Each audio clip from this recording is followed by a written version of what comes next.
Hello, my name is Seymour Kazimirski. I host a show called Seymour's World on Think Tech Hawaii. It's all about opening minds and facilitating conversations. We are live every Tuesday from 1 to 2 p.m. and can be found on Think Tech website as well as YouTube. As our show is almost an hour long, I try to also comment on some topics that have affected me or something that bothers me. Today, our topic is Think Before You Speak. Those of you who know me realize the fact that I sometimes say things that I regret, whether in anger or even in jest. Last week, I said something to Sue that had me sleeping on a very hard, very small, very lumpy, and very uncomfortable cot because I blurted out something. I know you want to know what I said, but I am not going to tell you. You can imagine it was not the right thing to say.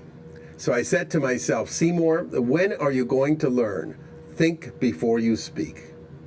I'm going to save all of you from the same fate, whether you are male or female, young or old, skinny or fat. Anyway, you get the picture. We all do it, and we all should learn to think before we speak. Believe it or not, this proverb comes from the Bible. Even a fool, when he holds his peace, is counted wise. And he that shuts his lips is esteemed a man of understanding. Okay, if they recognized this issue thousands of years ago, it is obvious we haven't learned that lesson yet, have we? Or I haven't learned anyway. So I did some research and I came up with some do's and don'ts that I'm going to try to make my brain change my habits. Number 1, observe yourself. Are you trying to fit into the conversation and want to be heard? Or are you just blurting out something to make sure that people know you are there? Remember that proverb. Observe the conversation. The goal is for you to process what everybody else is saying.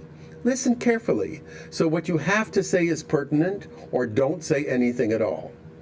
Number 3, observe the people you are talking to. Who is speaking and how do they communicate? Some people are very literal and some people use examples. Some people use a lot of facial expressions and body language to augment their conversation. Number 4, formulate your response. Not just one, but consider your options. There are many different ways to say things, and your goal is to find the best way to convey what you want to say in a way that has a positive impact. Communication is primarily the function of not what you say, but how the listener will interpret your comments. Number 5, consider the information. Simply put, you want to say, or whatever you say must have the impact, not just make noise. If you are just responding because other people are talking, remember that proverb again. Number 6, gauge the reaction. You want people to understand that you are contributing rather than detracting from the conversation.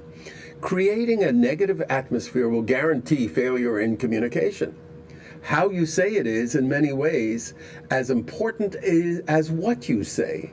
Tone of voice and convey enthusiasm and sincerity, or it can rebuff and show sarcasm. And as we all have experienced, what we say can be taken the wrong way.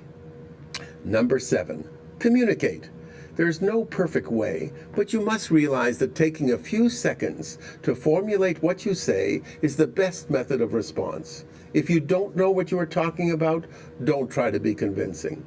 It is okay to express an opinion, but make sure people know you are speculating. Number 8, this is the uh-oh. When you say something you shouldn't have, and if it is something hurtful, make a point to apologize. Number 9, to remind yourself to think before saying something. Pinch yourself on the finger or somewhere discreet. This does not include picking your nose or scratching your ass. Can I say that on the air, Jay? Anyway, you can even rest your chin on your hand. This will make you look thoughtful. What do you think? Last but not least, something that Sue reminds me that I am guilty of every day. Well, maybe not every day, but a lot. I overspeak. This is a term for someone who cuts a speaker off in the middle of their talk and interrupts the speaker. Okay, for people like me who believe that I say is more important than what the speaker says, I'm just kidding. Let the speaker finish and then you can respond or put your 2 cents in. Finally, I have to give you another quote from Abraham Lincoln. Better to remain silent and be thought a fool than to speak out and remove all doubt. On that note, Sue, can I sleep on the bed tonight, please? Thank you for watching and listening. Just a reminder, Seymour's World can be found on the Think Tech Hawaii website or on YouTube. We are live every week on Tuesday at 1 p.m. Aloha.